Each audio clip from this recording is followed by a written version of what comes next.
음.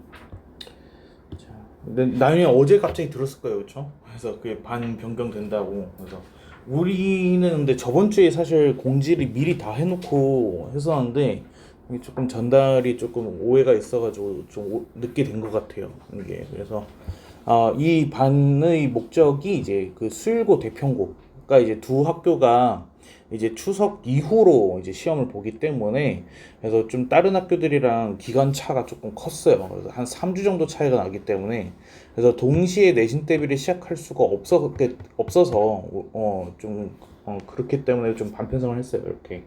음. 그래서 다른 반 같은 경우에서는 바로 이제 한 주에 한 단원씩 해가지고 끝내가면서 이 교재를 3주 안에 끝낼 거고, 그리고 이제 바로 학교 기출이랑 모의평가를 들어가야 되는 급박한 상황이라서 그래서 한데 우린 사실 그렇게까지 할 필요는 없고, 그래서 조금 여유를 가지고 하긴 할 거예요. 그리고 이제 만약에 추가적으로 개인 능력 차가 조금 있기 때문에 그래서 이 책만으로도 버거운 사람이 있을 수 있고 그래서 이 책은 기본으로 하고서 뭔가를 더 할 수 있는 사람이 있을 수 있어요. 그래서 그런 사람들은 추가적인 이제 대처 방안을 이제 고려를 하고 있으니까 그래서 너무 걱정하지 않으셔도 돼요. 그래서 일단은 이 책은 지금 우리가 지금 대상 학교가 대평고랑 수일고예요. 근데 솔직히 두 학교 모두 다 학교 시험이 쉬워요. 이게 특히 수일이 조금 더 쉽죠. 이게 대평에 비해서는. 그래서 우리가 조금 심화 교재를 쓰는 거는 사실 의미가 없어요. 특히 수일고가. 그래서 수일고 내신 대비를 하겠다고 뭐 자히스토리를 푼다거나 고쟁이를 푼다거나 하는 거는 좀 의미가 없어요. 왜냐면 출제 경향과 너무 동떨어져 있기 때문에. 그래서 대평고도 마찬가지지만은 이제 출제 스타일을 좀 고려를 했을 때 가장 중요한 거가 이제 최다 빈출 유형이에요. 근데 이제 교과서 변형이라고도 얘기를 하는데, 그러니까 이제 어느 교재 어떤 유형서든 간에 상관없이 실려 있는 가장 많이 출제가 되고 있는 그런 유형들을 이제 최다 빈출이라고 하잖아요, 그렇죠? 그래서 거기에 좀 집중을 해가지고 할 필요가 있어요. 근데 솔직히 수일고 같은 경우에는 한 문제에서 두 문제 빼고는 다 최다 빈출 유형만 나와요.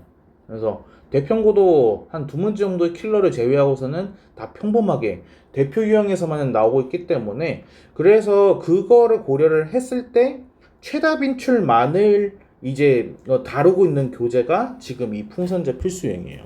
그러니까 사실 풍선자 시리즈가 굉장히 다양해요. 그래서 풍선자 1등급 유형도 있고 그냥 풍선자도 있고 풍선자 반복 수학도 있고 하는데 얘 필수 유형은 그냥 말 그대로 킬러가 없습니다. 그래서 그건 이제 장점이자 단점이 될 수도 있긴 한데 얘는 그래서 여러분 학교 레벨에 맞게끔 되었을 때 킬러 두 문항을 제외한 나머지 문제들 그거를 다루는 교재라고 보시면 돼요.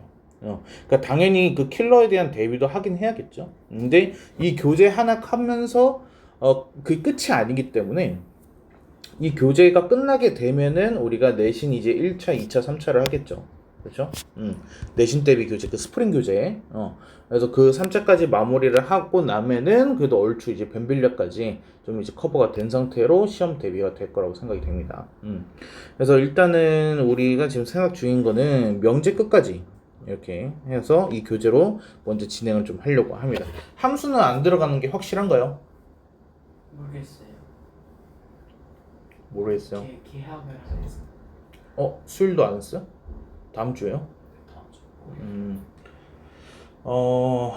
생각보다 지금 계약을 한 학교들이 약간 이변이 조금 발생을 하고 있어요. 그러니까 시험 범위가 예상보다 조금 다르게 이렇게 나오고 있는데, 주야가 다음에 선생님 책이 7권 있는데 왜 2권이 남아있죠?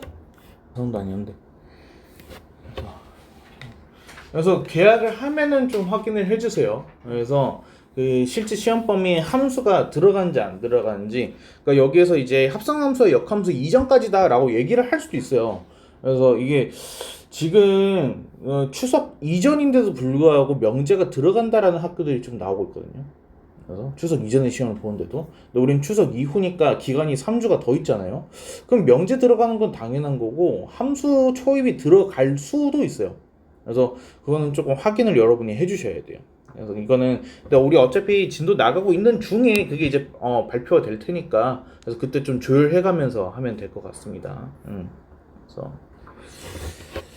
오케이. 그리고 우리가 이제 입문 과정은 뭐 저번 겨울방학 때 다 했고, 그쵸? 그리고 다들 올림포스랑 그걸 이용해가지고 한 바퀴 돌린 상황이기 때문에, 그래서 여기에서는 우리가 과도하게 개념 설명이 집중을 하진 않을 거예요. 그래서 개념은 어느 정도의 숙지를 하고 있는 상황이기 때문에, 그래서 여러분들 스스로가 문제를 풀면서 반복하는 거가 가장 메인 포인트입니다.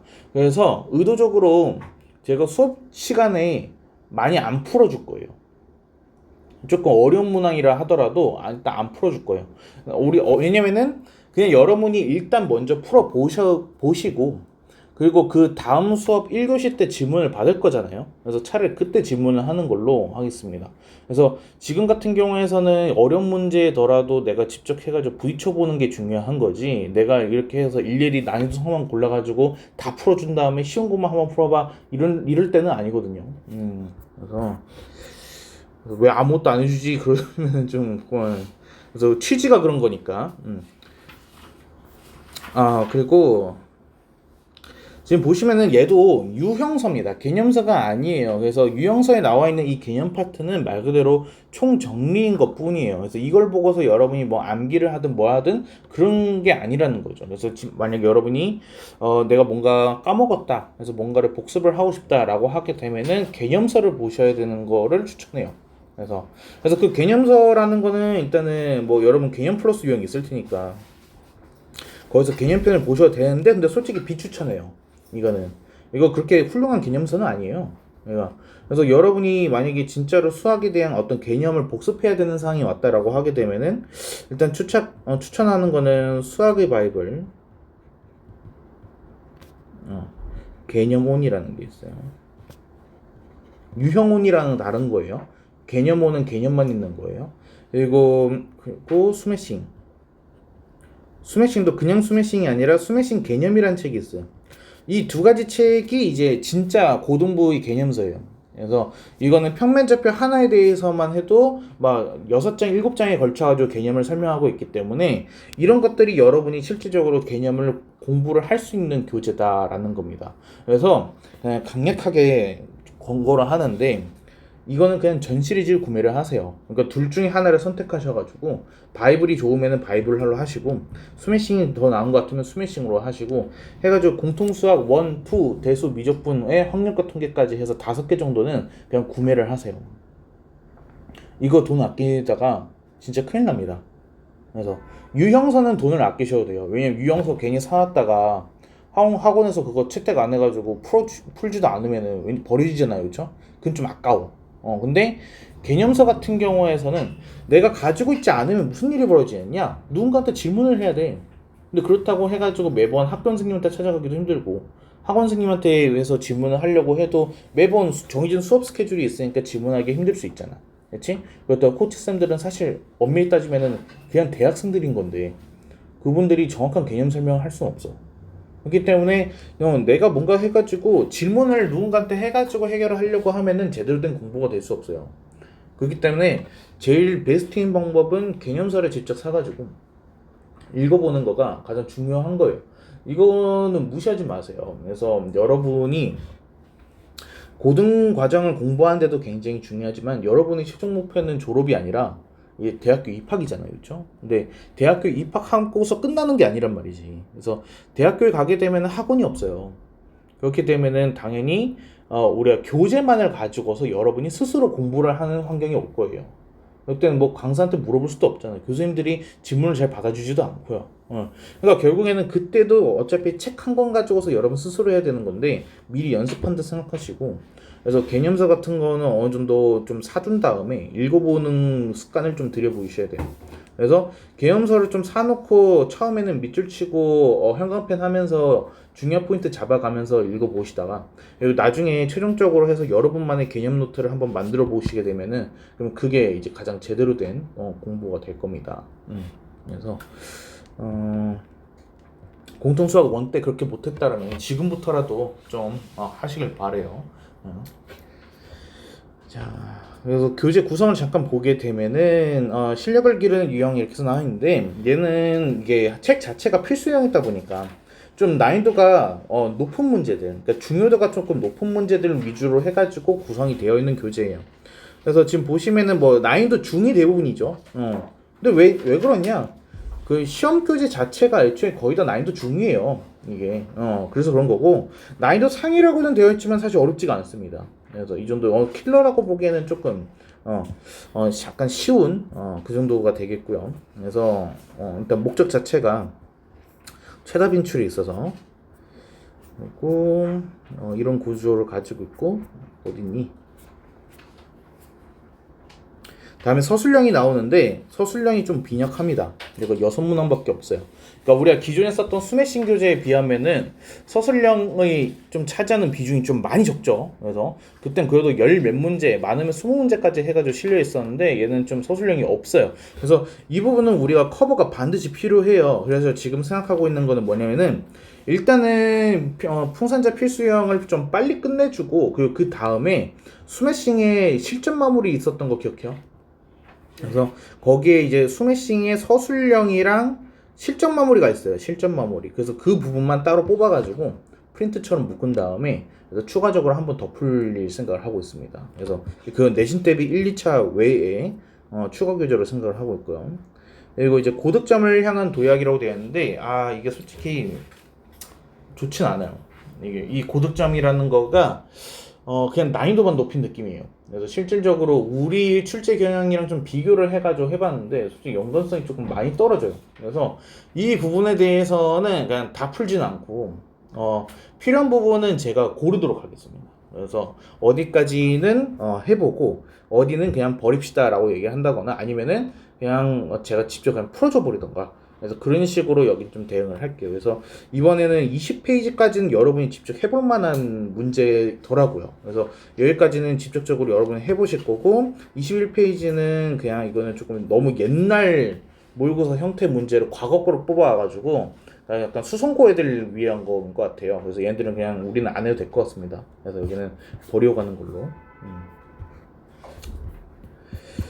오케이. 자 그럼 다시 개념 부분으로 좀 돌아와서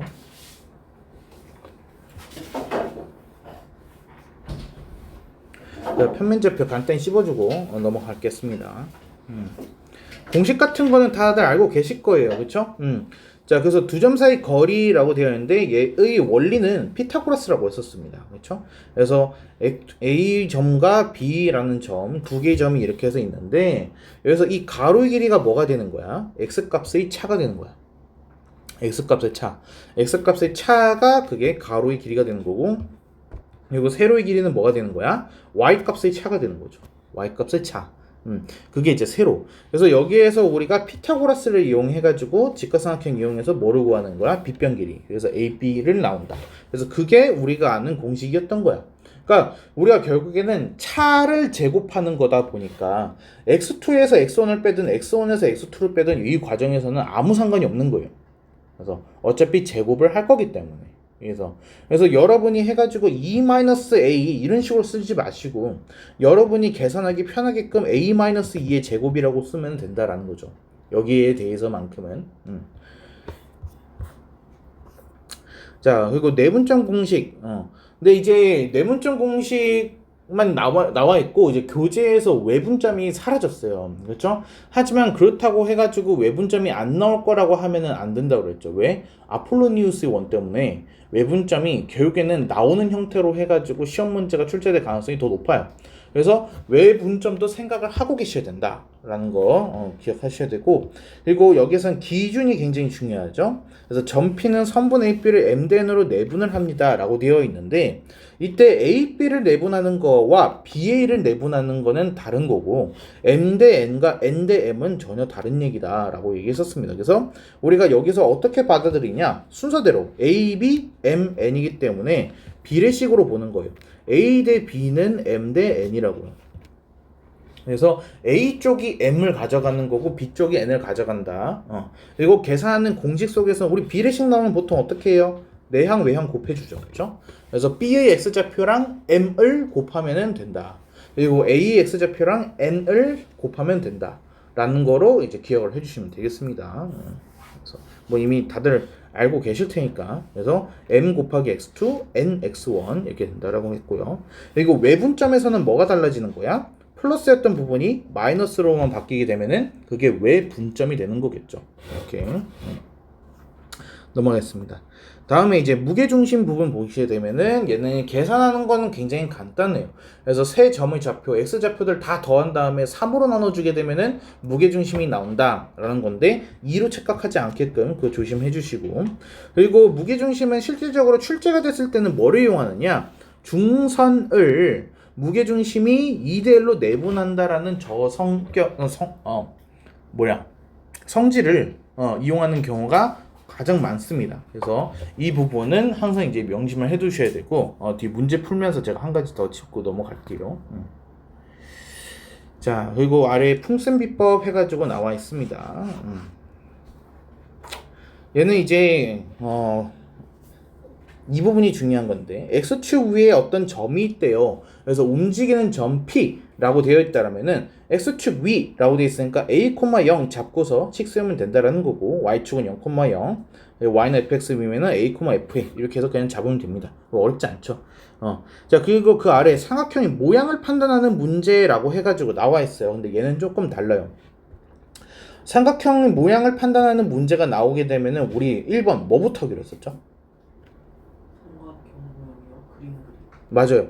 여기서 문제 속에서 어떤 좌표가 주어졌을 거예요. 그래서 걔가 무슨 삼각형이냐라고 얘기를 했을 텐데, 얘가 학교 시험에 나왔을 경우는 조금 다르다는 거예요.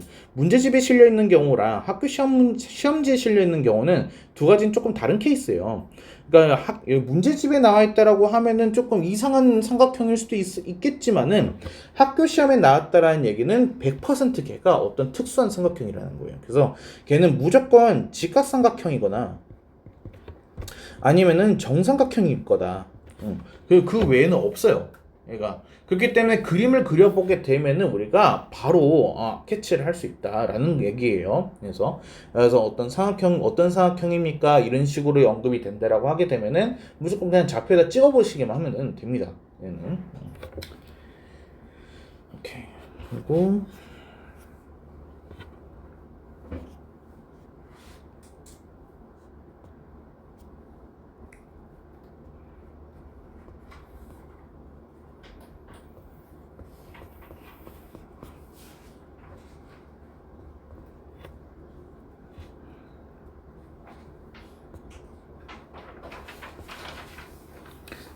이 부분 좀 볼게요. 이게 어렵지 않은 문제인 건 저도 아는데요. 얘 보면은 무슨 생각이 드세요? 점 x와 점 y와 x, y와 2, 마이너스 1. 맞아요. 얘가 x, y와 2, 마이너스 1 사이 거리란 뜻이에요. 얘가. 그렇죠? 그리고 얘는 x, y와 누구야? 마이너스 2, k 사이의 거리란 뜻을 갖고 있어요. 자, 근데 최소값이 2루트 5래요. 그러면은 여기에 2, 마이너스 1이 이렇게 있고 여기에 마이너스 2, k가 이렇게 있다라고 했을 때, 근데 그때 x, y가 어디 있으면은 최소값이 되는 거야? 저 빨간색 선분 위 어디에든 x, y가 있게 된다라고 하기 때문에는 이 빨간 선분 길이가 2 루트 5가 된다라는 그런 의미가 된다라는 거죠. 얘가. 됐습니까? 오케이. 그래서 얘를 왜 짚고 넘어갔냐면은 은근히 시험에 잘 나오는 편이고요. 얘가. 왜냐면은 이게 또 우리가 시험 대비를 할 때는 전 범위가 한 번에 딱 나오잖아요. 그렇죠? 지금이야 우리가 평면좌표 단원이라는 거 아니까 그래서 그렇게 점과 점 사이 거리일 거야 라고 알았겠지만은 원방을 배운 이후에는 얘가 원방으로 보여요. 얘가 루트 안에가 지금 원방이잖아요. 얘가 사실 이거 원방으로도 해석을 할 수 있긴 해요. 그래서 얘가 중심이 2, 마이너스 1인 원에서 반지름이 얼1이었던 거고, 얘는 중심이 마이너스 2, k였던 원에서 반지름이 얼2였던 거야. 그래서 얼1 더하기 얼2의 최소값이 2루트 5입니다. 지금 이런 의미로도 사실 되는 거예요. 그래서 얘가 중심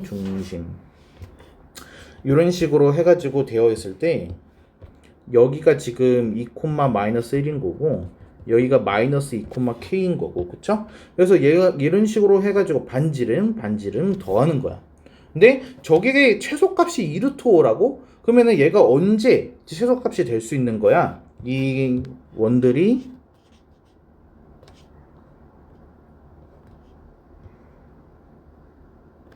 이렇게 접하고 있을 때, 그쵸? 그때 반지름 더하기 반지름이 2루트 5가 된다. 지금 이런 의미로도 해석이 돼요. 그래서 얘는 괜히 또 원방으로 들어가가지고 잘못 풀지 말고, 그래서 그냥 직선으로 푸는 방법, 그래서 기억만 조금 해놓으시면 될 것 같습니다.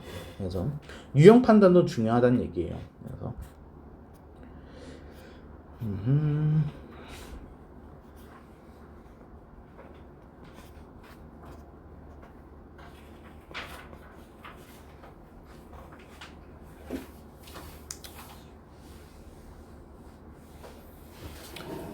이건 일단 직접적으로 해보고. 자, 그리고 27번 보시면은 얘 뭐였죠? 저거 중간점. 얘가 파포스의 중선 정리죠, 그쵸? 근데 이제 내신 시험에서는 출제 빈도가 높다라고는 하지 못하겠어요. 근데 얘가 나왔을 때 오답률이 높아요. 그래서 뭐 무조건 나온다라고 보긴 힘들지만 나왔을 때 이제 공식을 외우고 있느냐 못 외우고 있느냐에 따라서 얘가 조금 정답률이 달라지기 때문에, 그래서 기억을 해놔야 되는 그런 공식이 되겠습니다. 그래서 얘의 특징은 뭐냐면요, 어떤 제곱 더하기 제곱의 최소값을 물어봐요, 얘가. 그래서 어떤 선분의 제곱에 어떤 선분의 제곱을 더했을 때 얘가 최소가 되는 지점, 얘의 최소값, 이런 말이 좀 들어가 있어요. 최소값. 그래서 얘는 중선 정리를 이용하는 거다라는 거를 좀 이해를 해주셨으면 좋겠어요. 이게 무슨 원리라면은 AP 제곱 더하기 AC 제곱을 하게 되면은 얘가 BM 제곱에다가 AM 제곱 더한 거 2배, 그쵸? 랑 같다라는 거잖아요, 그쵸? 그래서 A 좌표를 우리가 모르고 있기 때문에 BC는 지금 고정이에요. BC는 고정인데 A 좌표에 따라서 이게 달라지는 거야, 그치? 그러면은 보라색 길이를 구하기가 되게 힘들거든요. 그래서 BM 길이는 고정됐다라는 거를 역으로 이용한 거예요. BM이 고정이고 얘가 고정이고 AM 길이가 달라질 수가 있는 거야. 그래서 이 AM 길이가 최대가 되게 되면은 최대값이 나오는 거고, AM 길이가 최소가 되게 되면 최소값이 나오는 거예요. 그래서 보통 많이 쓰는 거가 이 A가 어떤 원의 중심이 돼가지고 이제 D 플러스를 D 마이너스를 기억하시죠? 얘가 최대일 때는 이 길이가 D 플러스 어릴 때, 최소일 때는 이 길이가 D 마이너스 어릴 때를 이용해가지고 푸는 중선 정리가 그게 기출에 가장 많이 나옵니다.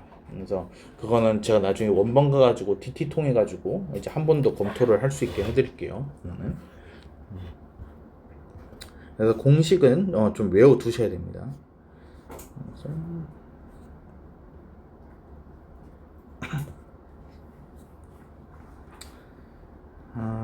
자, 그리고 39번 보시게 되면은 얘가 4 빼기 t 대 t로 해가지고 내분하는 점의 좌표가 2대 3입니다 라고 해가지고 나와 있어요, 얘가. 근데 t가 지금 0부터 4라고 되어 있거든요. 그럼 이렇게 생각해 보세요.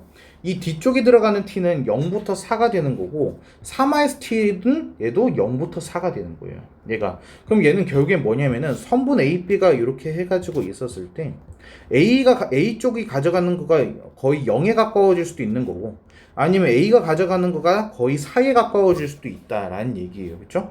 그러면은 이 내분하는 점 좌표는 왔다 갔다 가능하다는 거예요. 어디 선분 위에 있는 이란 뜻이에요. AB 선분 위에 있는 이제 내분하는 점이다. 근데 내분이면 당연한 거 아닌가요, 사실? 그래서 이 의미를 가지고서 이렇게 도형 기하학적 의미를 접근하는 거는 아무짝에 쓸모가 없어요. 그래서 그러니까 지금처럼 이렇게 그림 그려서 하는 문제가 아니란 얘기예요. 그래서 이렇게 4 빼기 t 대 t, t 대 1 빼기 t, 이런 식으로 해서 t가 들어가 있는 내분이 나오게 되면은 얘는 무조건 100% 어떻게 접근을 하시는 거냐면은 공식으로, 내분점 공식으로 들어가야 돼요. 내분점 공식을 썼을 때 그 공식을 쓴 결과가 2,3이다 라고 하게 되면은 바로 답이 나옵니다. 그래서 얘 이상하게 뭐 자취 방정식이랑 헷갈려 가지고 하시지 않도록, 그래서 t 들어가 있네 그러면은 공식, 그래서 기억을 좀 해 놓으시면 되겠습니다. 그래서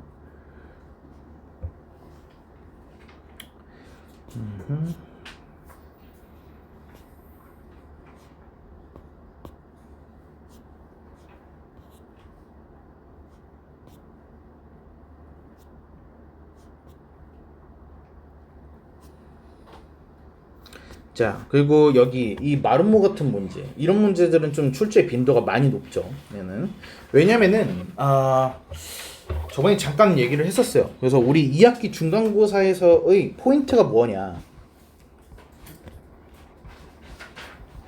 2학기 중간고사의 시험 범위를 한번 생각을 해보세요. 평면좌표 직방 어차피 시험 문제 안 나올 거예요. 평면좌표 직방 가지고서 그것만 단독으로 나오는 경우는 없어요, 사실. 그래서 평면좌표는 결국 사실 내분점, 무게중심 때문에 있는 건데 결국엔 걔는 뭐랑 연결을 해? 원. 그래서 원 안에서 이제 아폴로니우스 원을 하게 되면은 내분점, 외분점 어차피 다 다뤄지게 되고 삼각형 하면서 거기에서 내각의 이등 분선하면서 내분점 다뤄지게 되는 거야. 이렇게 결국 때는 평면좌표 단독 문제 없을 거야. 그러니까 직방 단독 문제도 사실 없을 거야. 걔는 원과 직선으로 나올 거야. 원과 직선 이런 식으로. 그러니까 결국에는 이번 중간고사에서 가장 포인트가 되는 단어는 원방이야. 이게. 그래서 여러분 시험 문제가 한 20몇 문제 되겠죠. 그 중에 6문제 이상은 원방일 거라는 거야. 이게. 그래서 배점 높은 것들은 전부 다 원방이야. 그래서 2학기 중간에서 가장 중요한 거는 원방이야. 얘가. 근데 원방 문제 같은 경우는 도형 문제이고 그리고 한 문제 한 문제당 시간이 굉장히 오래 걸려요. 얘가 원 하나만 방정식을 구한다고 끝나는 게 아니죠. 어떤 직선의 방정식도 구해야 되고 그리고 중심과 직선까지 거리도 구해야 되고 반지름도 해야 되고 D-를 D+를 이용해가지고 최대최소도 구해야 되고 그리고 여기서 삼각형의 넓이가 될 수도 있는 거고 그쵸? 그래서 굉장히 변형이 많기 때문에 원방 자체는 나올 건 분명하지만은 난이도도 있고 그리고 푸는데 시간도 오래 걸릴 거야. 자, 그럼 원방을 맞춰야만 우리가 좋은 성적을 얻을 수가 있다 이거야. 그치? 그럼 원방이 시간을 잡아먹을 수밖에 없어. 그럼 원방에서 시간을 쓸 수 있도록 우린 뭘 해야 돼? 다른 부분에서 시간을 줄여야 돼. 얘가. 그러니까 다른 단원 문제에서 우리가 아주 빨리빨리 풀어줘야 된다라는 거야. 이거를. 그래서 시간 단축이 가장 생명인 거야. 그래서 그렇기 때문에 출제의 스타일도 거기에 포커스가 맞춰져서 나올 거예요. 아이들이 다른 곳에서 시간을 잡아먹혀 가지고 원방을 손을 못 댄 상태로 시험이 종료되게끔 그게 이번 중간고사의 포인트가 될 거예요. 항상 그래왔고요. 안 그랬던 적이 없어요. 역사적으로. 항상 이 2학기 중간은 그래요. 그래서 여러분들도 그래서 원방이 아닌 단원에서는 뭐의 포인트를 맞춰야 되느냐, 어떻게 하면 시간을 단축할 수 있는지를 신경을 쓰셔야 돼요. 그래서 이 문제를 내가 맞추고 틀리고는 중요한 문제가 아니야. 그건 당연한 거야. 그래서 이거 맞았어 해가지고 뭐 과제 하실 때 동그라미가 많다, 그건 의미가 없어요. 그래서 맞춘 건 당연해야 되는 거고, 근데 거기에서 어떻게 풀었느냐가 포인트가 돼야 되는 거예요. 지금 이 단원을 공부할 때는. 그래서 푸는 방법에 대해서 좀 생각을 하셔야 됩니다. 그래서 조금 예시 들기 좋은 게 없나?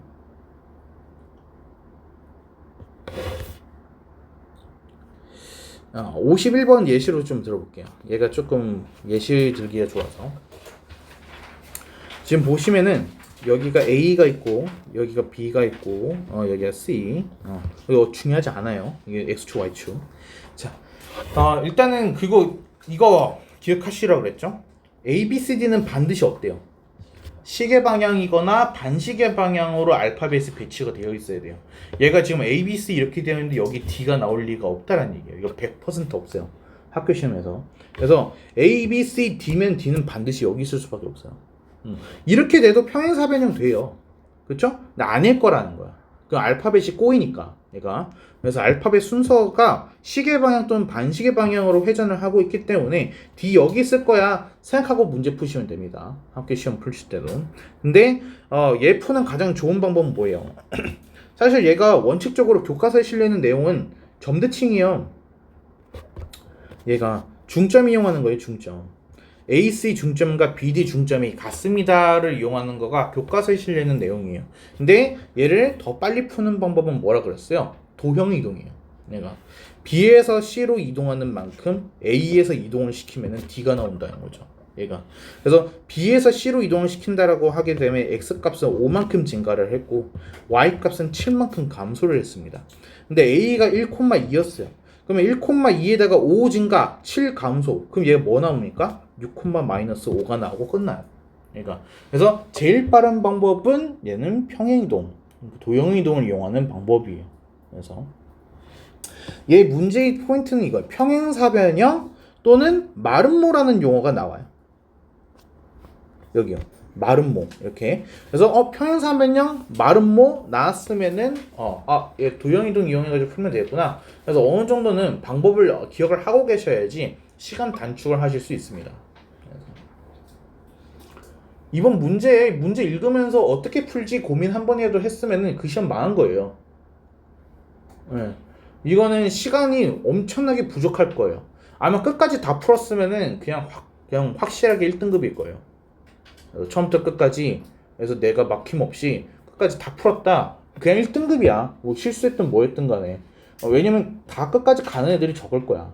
그래서 보통 잘하는 애들 해가지고 한 2문제 정도는 못 풀고 끝나고, 그리고 조금 공부 안 하고 이런 애들 하게 되면은 한 10문제 못 풀고, 8문제, 10문제 못 풀고 끝날 거야. 그래가지고 이번에 시간 단축만 제대로 해가지고 원반까지 포함을 해가지고 끝까지 풀었다. 그러면 된 거야. 그래서 방법 굉장히 중요합니다. 그래서 시간을 어떻게 하면 빨리 푸는가 숙제를 해놓지 않으시면은 시험지 끝까지 못 가실 거예요.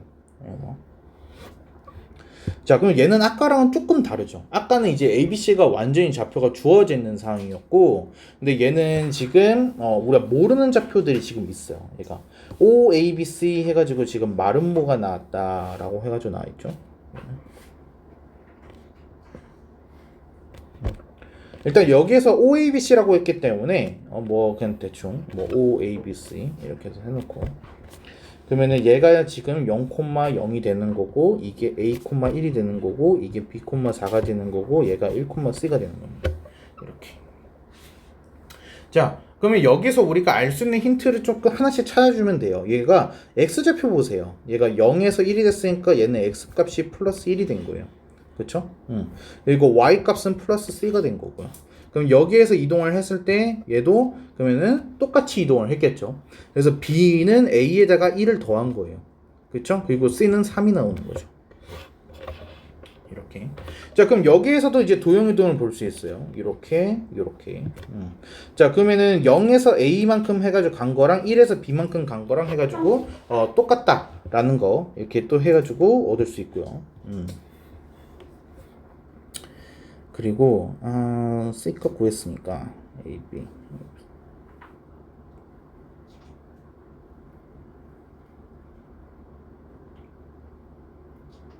C 그러면은 여기가 3만큼 여기가 1만큼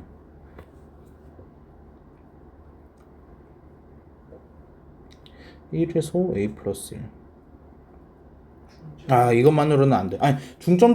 중점하게 되면은 어떻게 나냐면은 A 플러스 1이랑 B랑 같다가 나와. 그래서 그 똑같은 결과 나와. 그래서 여기에서 한 가지 더 쓸 수 있는 거냐면 뭐냐면은 평행사변형이 아니라 마름모라고 주어진 이유가 있겠죠. 그건 뭐예요? 얘가 같다라는 거는 사실 평행사변형이랑 같은 성질이에요. 근데 마름모만 가지고 있는 성질은 뭐야? 이웃한 두 변의 길이가 같아요. 그래서 이 OC 길이랑 OA가 같다라고 해서 식 한 번만 더 세워주시면 돼요. 이렇게 OC랑 OA가 같다라고 하게 되면은 얘는 어떻게 되죠? C제곱 플러스 1에다가 A제곱 플러스 1이 해가지고 같다. A제곱은 C제곱이 나오네? 근데 아까 C가 3이었잖아. 그러면 A가 될 수 있는 거는 플러스 마이너스 3이 나오는데 문제에서 A가 0보다 크다고 그랬어. 그래서 A가 3이다. 그래서 B가 4다. 라고 하게 되면은 A, B, C가 다 나오는 거죠. 이렇게.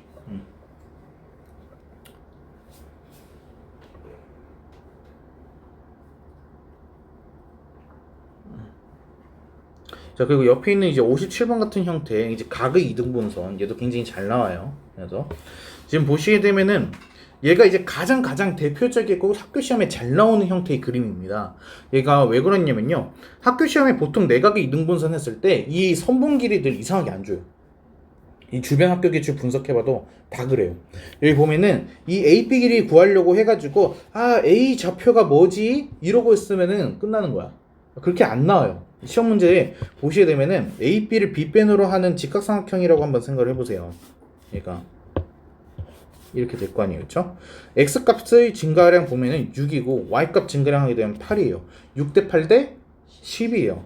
그러니까 무조건 특수비 이용해가지고 나올 겁니다. 이렇게. 그리고 여기도 마찬가지예요. 이 길이가 3이고요. 이 길이가 4예요. 3대 4대 5죠. 이렇게. 그래서 자연수로 떨어지는 형태가 가장 많이 나올 거예요. 5, 12, 13도 많이 나와요. 5, 12, 13 그것도. 그래서 얘가 10대 5니까 2대 1이 되겠죠. 그렇죠? 그럼 내각의 이등분선 성질에 의해서 어떻게 되지? A, B의 제곱.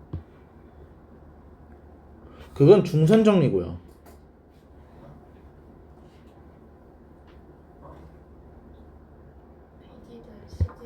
그래, BD 대 CD가 2대 1이 되는 거잖아. 그치? 그래서 이거 대 이거가. 이 AB 대 AC가 BD 대 CD랑 같다. 그치? 이거 말 안 넣으면 어떡해. 응? 책을 2권을 끝낸 사람이 아직도 말이 안 나오면 어떡해. 그치? 부족한 거야, 지금.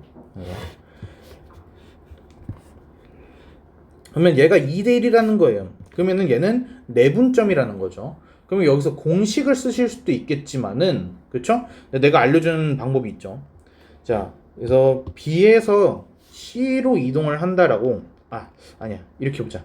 C에서 B로 이동을 한다라고 볼게. C에서 B로. 이렇게. 그러면 얘가 X 값이 얼만큼 감소했어요? 7에서 마이너스 3이 됐으니까 10만큼 감소를 했죠. 그렇죠? 그리고 Y 값은 어때요? 2에서 마이너스 3이 됐으니까 5만큼 감소를 했어요. 그렇죠? 그럼 얘가 뭐일 때? 3칸에 해당되는 평행 이동량이 그게 마이너스 10, 마이너스 5였던 거야. 그렇지? 근데 3칸이 아니라 얼마만큼만 이동했어? 한 칸만 이동을 한 거잖아. 그러니까 3분의 1만큼만 이동을 시켜준 거야. 그럼 얘는 X값에다가 마이너스 3분의 10 Y에다가 마이너스 3분의 5 하면 돼요. 누구를 기준으로? C를 기준으로. C가 7,2였죠. 그러면은 바로 D가 나오는 거야. 7에서 3분의 10을 빼게 되면은 얘가 3분의 11 나오는 거고 3분의 6에서 5 빼니까 3분의 1 하면은 D가 나와요. 그러니까 이거는 내분점 공식을 써도 되긴 하는데 근데 그거 하면 또 귀찮잖아요. 막 해가지고 이렇게 복잡한 분수식 써가지고 그쵸? 막 해서 계산하고 계산하고 이렇게 들어가야 되는데 근데 보통 이런 식으로 하게 되면은 좀 숫자가 이렇게 자연스럽게 잘 떨어지는 경우가 더 많기 때문에 쉽게 구하실 수 있어요. 이게 그래서 왜냐면은 시간을 단축할 수 있는 포인트가 있어야 된다가 출제 경향이기 때문에 그래요. 그래가지고 얘가 자연수로 떨어지게끔 이쁘게 잘 내줍니다, 사실. 자,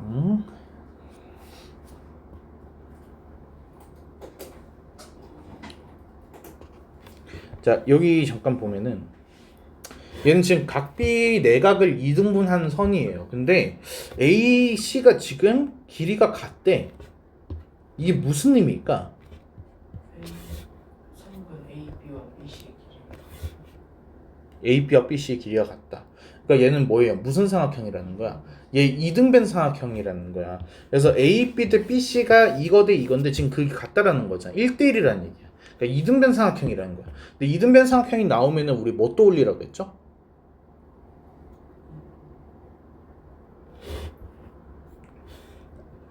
이등변 삼각형이 나왔어. 이등변 삼각형 하면은 뭐가 떠올라? 두 변의 길이가 같아요. 이거는 중학생들이 나는 얘기야. 그래서 고등 과정에서 이등변 삼각형, 정삼각형은 정말 많이 나와. 근데 목적이 달라. 그래서 고등 과정에서 이등변 삼각형이 나온 거는 100% 뭐하라는 거야? 얘는 수직 이등분 떠올리라는 거야. 그래서 연결되는 거가 달라져야 돼. 얘가 정삼각형도 이등변 삼각형이잖아요. 그래서 정삼각형 나오게 되면은 수직 이등분 한번 생각은 해주셔야 돼요. 얘가. 그래서 얘가 이등변 삼각형인 것까지 알았으면은 이거 수직이겠구만. 그쵸? 저 수직이겠구나. 수직 이등분 그거 떠올리시고서 문제 접근하게 되면은 우리가 변별력 문제, 킬러 문제 맞출 수 있습니다. 그래서 이번 시험 범위는 사실상 도형의 닮음이에요. 이게 원방 뭐 그런 거 있지만은 결국은 킬러들을 닮음 이용해서 풀게 될 거야. 그래서 그 과정 속에서는 수직 이런 각이 되는 정보 굉장히 중요합니다. 그래서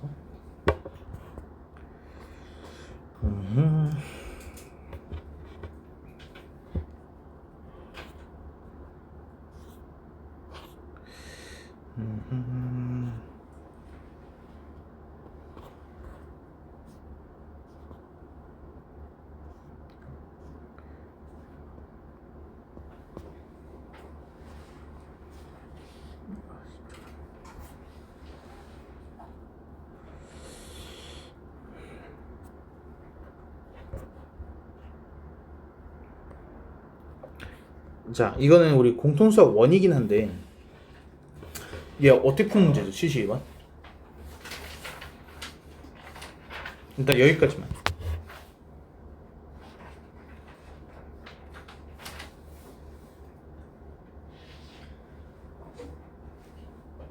일단은 x 묶어서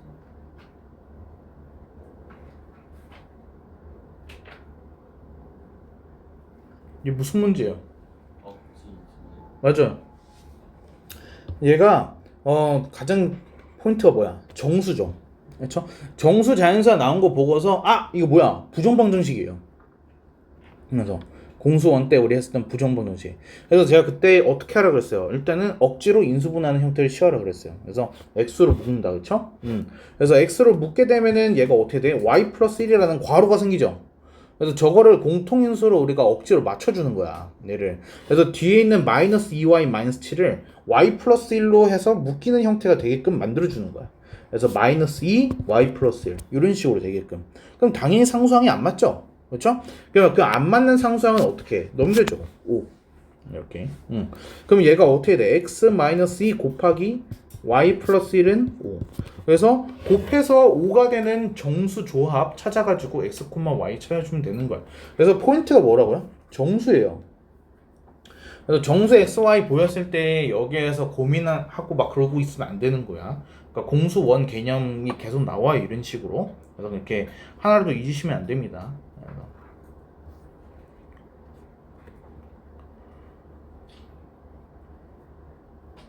시간이 지날수록 전에 배웠던, 그러니까 저번 시험 범위 이런 거 계속 까먹게 되면은 진짜 희망이 없어요, 수학은.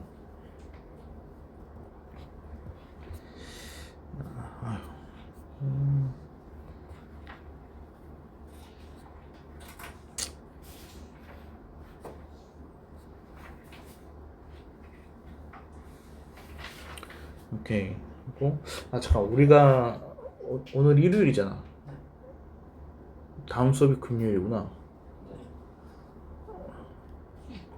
방정식까지 하는 것도 그렇지. 그러니까 이제 그 B2는 어제 평면좌표 해가지고 그 수업 시간에 평면좌표를 전부 다 풀고 갔어. 20페이지까지. 그래서 어제 20페이지까지 학원에서 그냥 다 풀고 그냥 갔고, 그래서 오늘 직방 나가고 직방 전체 과제. 예. 근데 걔네들은 원방 절반까지. 근데 우리는 솔직히 근데 원방 절반까지 하는 건 너무 무리인 것 같고, 그래서 직방까지 해가지고 다음 주 금요일까지니까. 그래서 금요일까지 그렇게 하면 좀 마무리되면 될 것 같은데요. 그래서 일단은 직방 조금만 더 할게요.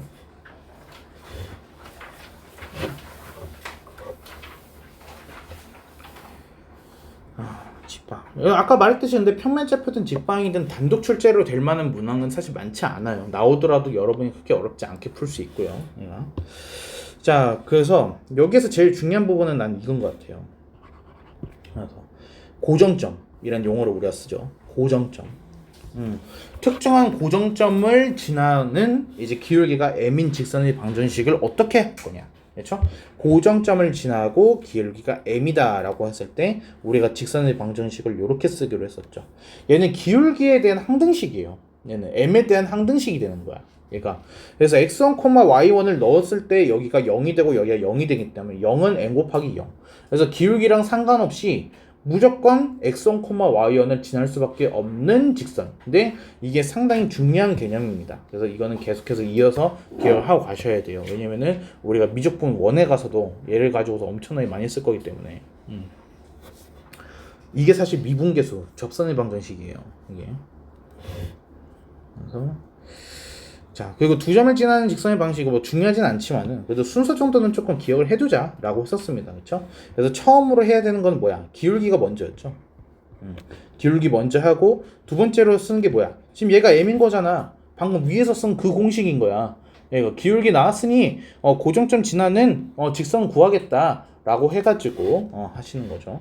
근데 꼭 저렇게 안 해도 기울기 a 나왔으면은 이제 뭐 하면 돼? y는 ax 플러스 k 한 다음에 a 대입해 주면은 그래도 직방 나오죠. 그렇죠? 그래서 근데 별거 아닌데 이렇게 짚어주는 이유가 뭐냐면은 대다수의 학생들이 어떻게 하느냐, 이게 별거 아니고 본인이 공식을 알고 있다라고 하기 때문에 별 노력을 안 해요. 그렇기 때문에 막상 학교 시험 문제를 딱 마주치면은 거기서 얘 다음 단계 뭐지 고민하고 앉아 있어요. 근데 바로 그것 때문에 성적이 하락된 거란 거야. 왜? 아까 말했듯이 시간이 생명인데 그때 가서 고민하면 되지. 그냥 겨우 그 정도의 마인드밖에 없기 때문에 시험을 망칠 거야. 그래서 이거 해가지고 좀 목숨같이 그냥 보자마자 고민 안 하고서 쭈르륵 바로 나와야 돼. 그래서 오케이, 기울기 먼저 바로 나와야지. 근데 거기서 이제 뭐 하지? 이러고 있으면서 망한 거라고 사실상 이게. 자, 이 x좌편, y좌편 이거는 사실 크게 꼭 외워야 될 공식은 아니라고 하긴 했어요. 몰라도 되는 공식이야. 이제 학교 시험이 잘 안 나오기 때문에. 그래서 x좌편이 a라고 나오게 되면은 얘를 점으로 봐주는 게 더 중요해. 얘가 x좌편이 a라고 하게 되면은 a, 0이라는 고정점을 지나는 거야 지금. 얘가 y좌편이 b라고 하게 되면은 0, b라는 고정점을 지난다는 거야. 얘가 그래서 a, 0과 0, b를 두 점 지나는 직선이란 뜻이야. 얘가 그럼 두 점 지나는 직선 방금 위에서 했잖아. 기울기 먼저. 그럼 끝나는 거죠. 그래서 그냥 기울기만 구하게 되면 y좌편이 b라는 게 나와 있었기 때문에 기울기 9에 mx 플러스 b 하면 끝나는 거야. 그렇죠? 이거보다 쉽죠. 얘는 쓰면은 여러분 또 양배에다 a, b 곱하고 있어야 돼요. 왜? 직방 하나 구하고서 그걸로 끝나겠어요, 문제가? 구한 직방 가지고서 원과의 거리 구하고 있을 거 아니에요. 그럼 또 공식에 맞춰서 또 변형시켜줘야 돼. 그러니까 그냥 하지 말고 얘로 쓰면 되잖아. 이러면은 얘는 대입해가지고 판별식 쓰기가 참 좋잖아요. 얘는 이해되시죠? 자, 다음에 1차 방정식. 그렇죠? 얘도 마찬가지로 직선을 띠고 있긴 하지만은 얘는 방정식의 형태를 띠고 있죠. 그렇죠? 자, 1차 방정식이라고 되게 되면은 얘는 지금 뭐야? x, y에 대한이라는 말이 지금 조금 빠져 있는 거야. 여긴 써져 있죠? x, y에 대한. x, y에 대한이 무슨 뜻이야? X, Y만을. 그렇지. x, y만을 미지수로 보겠다라는 뜻이야. 이거 무시하시면 안 돼요. 이게 고1 때까지 애들이 공부할 때 문제만 그냥 뒷다 풀어. 일거사는 개념 가가지고 고2 때 무너져. 왜? 대수랑 미적분 원부터는 미지수가 x, y가 아니거든. 대수부터는 미지수가 t랑 k야. 더 이상 x, y를 안 쓸 거란 말이야.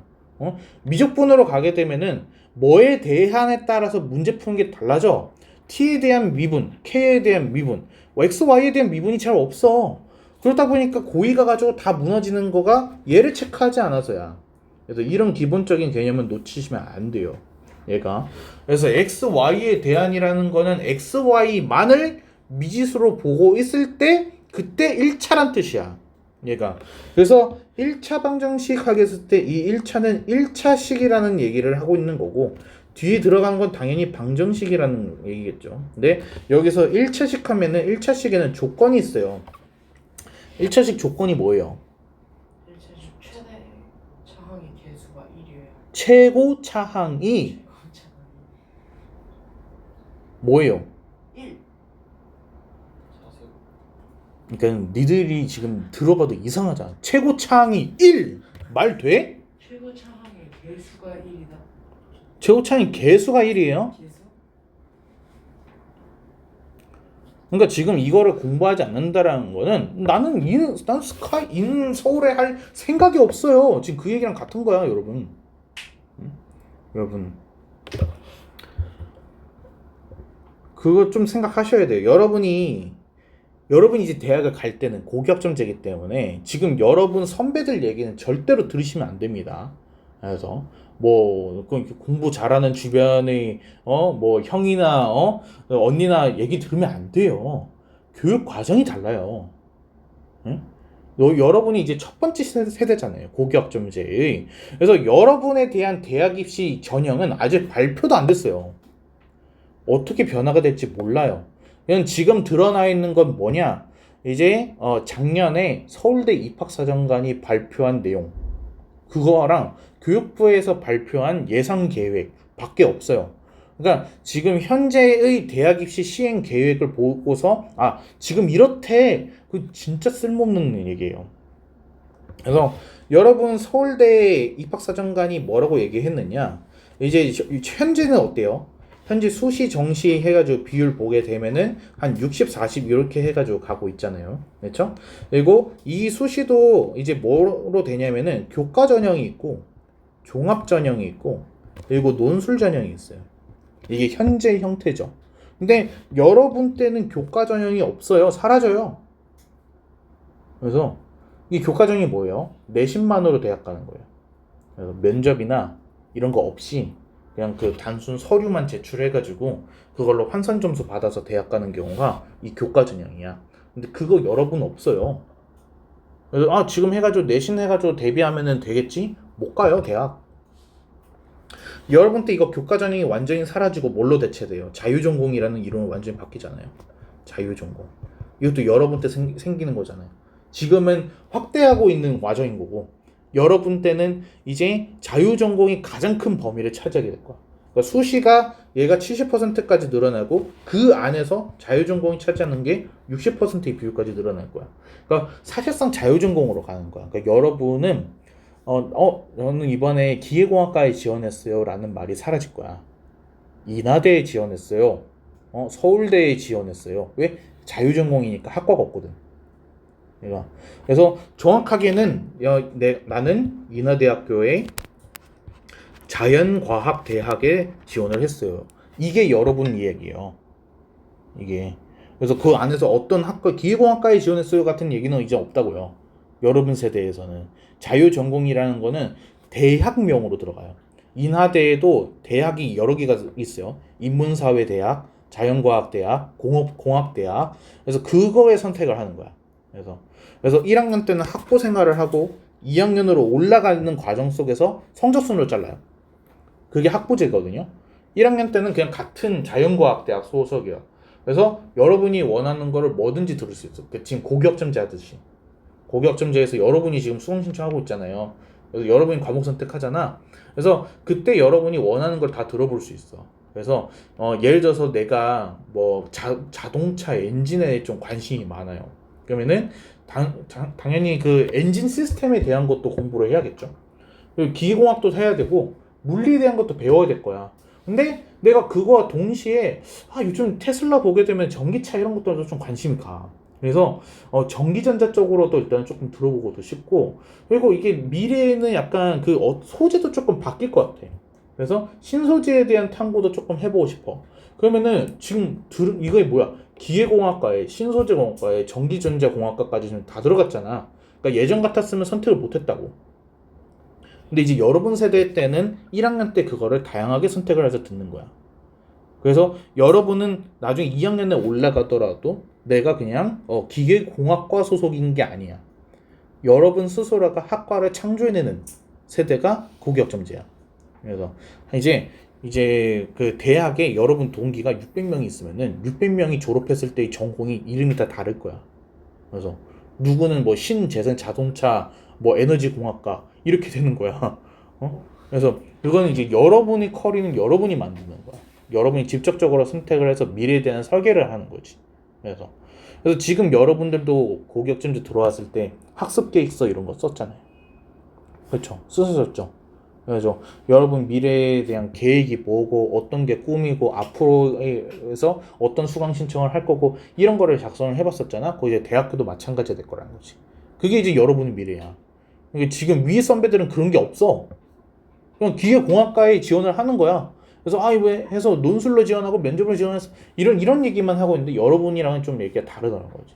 그래서 여러분 입장에서 제일 중요시 된 거는 플랜이야. 플랜. 어떤 인생 계획을 갖고 있느냐. 그래서 거기에 맞춰가지고 내가 자유전공에서 어떤 진로를 갖고 있다. 미래 계획을 갖고 있다가 이제 가장 포인트가 되는 거야. 근데 그러다 보니까 서류만으로 평가하기 어려운 거야. 그냥 내신 성적으로만 봐서는 얘가 어떤 생각을 갖고 있는지가 알 수가 없어. 그래서 이제 교과 성적이 아니라 정성 평가로 들어가. 이게 무슨 소리냐? 원래 교과 전형은 교과 성적이 들어가는 거야. 그러니까 내가 몇 등급이냐가 중요했었어. 그래서 내가 내신 커트라인이 1점 몇이 나왔어요. 그게 중요한 게 원래 교과 전형이었던 거야. 근데 이제 그게 사라지고 정성 평가로 바뀌면서 뭐가 들어가느냐? 세특, 동아리 활동, 진로 활동이 들어가는 거야. 그래서 거기에서 어떤 내용이 기록이 되었는가. 그래서 내가 여러분들 그 1학년 올라올 때 동아리 들어가고 면접 준비하는 것까지 다 해줬잖아. 자기소개서 쓰고.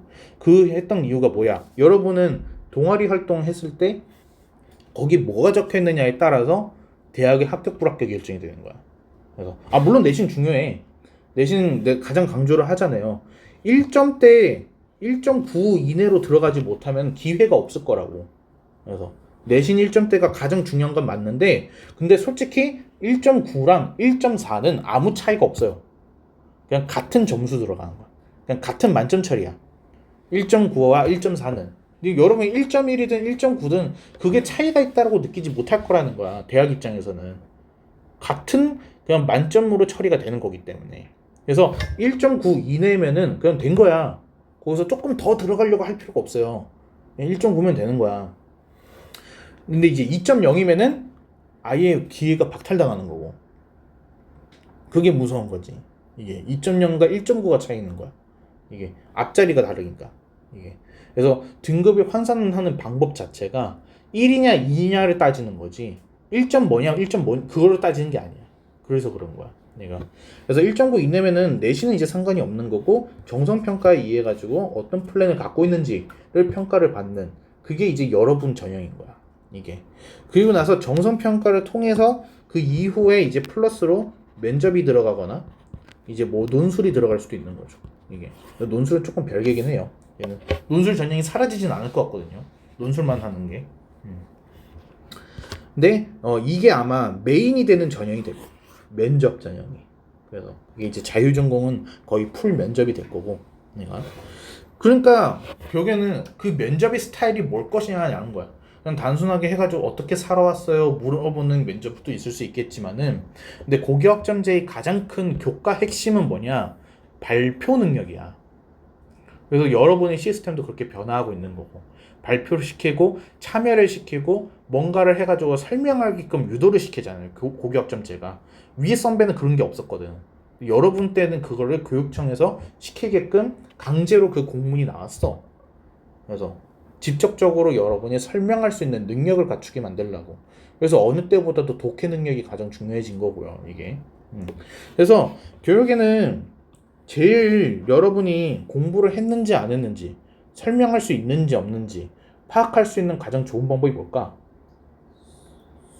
수학이야. 그냥 수학 문제 한두 문제 주고서 나와서 설명해봐야 이게 가장 쉬우면서도 가장 아이들 간의 격차를 크게 만들 수 있는 방법이야. 그래서 그걸 뭐라 불러? 이걸 심층 면접이라 불러. 그래서 스카이는 전부 심층 면접으로 다 바뀌었어요. 예전 같은 학생부 면접 없어요. 스카이는 다 심층 면접이에요. 그래서 근데 스카이가 지금 심층 면접으로 바꾼 이유는 뭘까? 그게 여러분 위에 선배를 위해서 바꾼 거겠어요? 아니 여러분 때문에 바꾼 거예요. 그러면 스카이가 시범적으로 먼저 지금 여러분 1년 2년 선배들한테 실험하고 있는 거야. 심층 면접으로 해가지고 했을 때 어떤 결과가 나올까? 여러분 대상으로 하려고. 그러면 여러분 대상 때는 어떻게 될까? 인서울이 전 학교가 시행할 거야. 심층 면접을. 그래서 원래 서울대 하나였어요. 근데 그게 연세대 고려대까지 확장이 됐어. 이제 확장이 된 거야. 그럼 이제 그 다음은 금방 이제 한양대 성균관대 따라갈 거고. 그럼 여러분 미래는 확장이에요 이제. 여러분 심층 면접이에요. 그러면은 그때 가가지고 1차씩 얘기하고 있는데 최고창 1 이러고 있으면 탈락한 거라고. 그래서 대화가 안 되잖아. 여러분이 문제를 풀 수 있으면 뭐해? 말은 못 하는데 그게 뭐야? 그냥 AI 아니야? 그래서 AI도 알고는 있잖아. 근데 대화가 안 되잖아.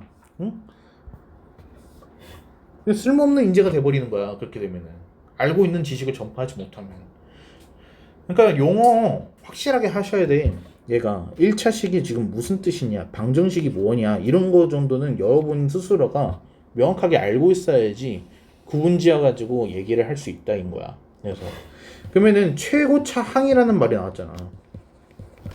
얘는 차수가 제일 높은 항이라는 얘기야. 항이 뭔데?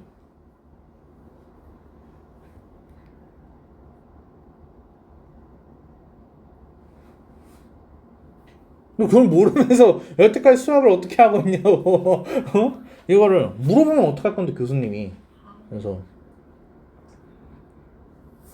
자네가 말하는 항이 뭔가? 하면은 그냥 끝나버리는 거야 그 면접. 풀어보지도 못한 상태로. 얘는 식을 구성하는 최소 단위라고 해요. 식을 구성하는 최소 단위. 그래서 식이라는 거가 항들로 연결이 되는 거야. 항 연결되면 이게 식이야. 무슨 말인지 이해돼? 그러면 항은 뭘로 구분되는 거야? 항의 구분은 플러스야. 얘가 그게 무슨 뜻이냐? 3x 제곱에 마이너스 6xy에 플러스 마이너스 17 이렇게 있다고 보자. 얘는 식이죠. 그렇죠? 이걸 우리가 다항식이라고 부르잖아요. 다항식. 자, 그럼 얘는 어떤 항으로 이루어져 있는 거냐? 3x 제곱. 이게 한 덩어리야. 그리고 플러스 마이너스 6xy. 이게 한 덩어리야. 그러니까 마이너스 갖고 가야 된다고 이게. 그래서 항으로 6xy 말하면 끝나는 거야. 그래서 그건 항이 아니야. 마이너스 6xy가 항이야. 더하기로 구분이 되거든.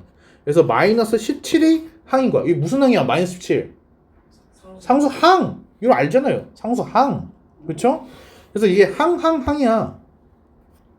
그래서 얘가 무슨 항이야? x에 대한 2차 항이야. 얘는 무슨 항이야?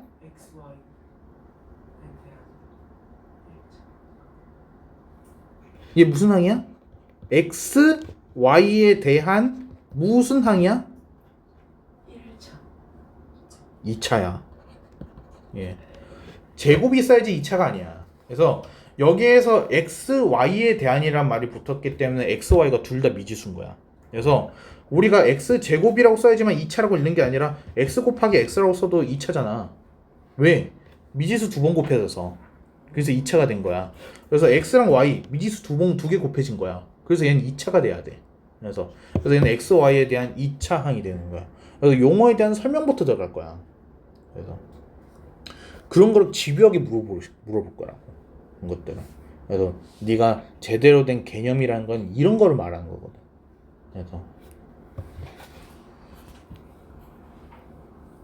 그래서 1차식은 어떤 조건이 있느냐? 1차식은 최고차 항이 뭐여야 돼? 항이어야겠죠. 최고차 항이 어떤 항이어야 돼요. 그러니까 무슨 최고차 항이 2차 항이면 그 1차식이니? 1차 항. 이게 1차식의 조건인 거야. 근데 여기서 말하는 1차는 누구를 기준으로 하는 거야? XY. 그치, 미지수. XY를 봤을 때 1차란 얘기야. 그러면 XY 있으면 되냐고. 이거 2차항인데. 있으면 안 되는 거야. 그래서 얘는 있으면 안 돼. X랑 Y는 있어도 돼. 그치? 근데 만약에 0X 더하기 0Y면 어떻게 되겠어? 0차가 되잖아. 상수항만 남아. 그치? 그러니까 X 앞에 개수랑 Y 앞에 개수가 둘 다 0이면 안 되지. 근데 이건 되잖아. 2X 플러스 0Y는 Y 사라져도 2X가 남아있으면 1차항이잖아. 1차식이 된 거야. 그래서 A랑 B가 어때야 된다? 둘 다 0이면 안 되는 거야. 하지만 둘 중에 하나는 0이 될 수 있어. 그래서 이게 중요한 거야. 내가 AX 플러스 BR 플러스는 0 얘만 외우는 게 아니라 뒤에 있는 괄호가 왜 붙어 있느냐 이것도 신경 쓸 필요가 있다는 거지. 그래서 A가 0이 아니거나 B가 0이 아니어야 됩니다. 1차는 살아있어야 돼요. 지금 그 얘기를 얘기하고 있는 거예요. 내가. 그러면은 이제 B가 0이 될 수 있다는 건 무슨 뜻이야? B가 0이 될 수 있다는 거. AX 플러스 C는 0 가능하다라는 거죠. 그럼 얘가 뭐야? X는 뭐? 이게 뭐야? X는 뭐? 어떻게 생겼어요? X는 뭐? X는 1, X는 2. y축과 평행한 직선이죠. 그렇죠? 그래서 걔네들도 포함을 해가지고 말하는 거야. 얘들이. 오케이. 잠깐 쉬었다 할게요.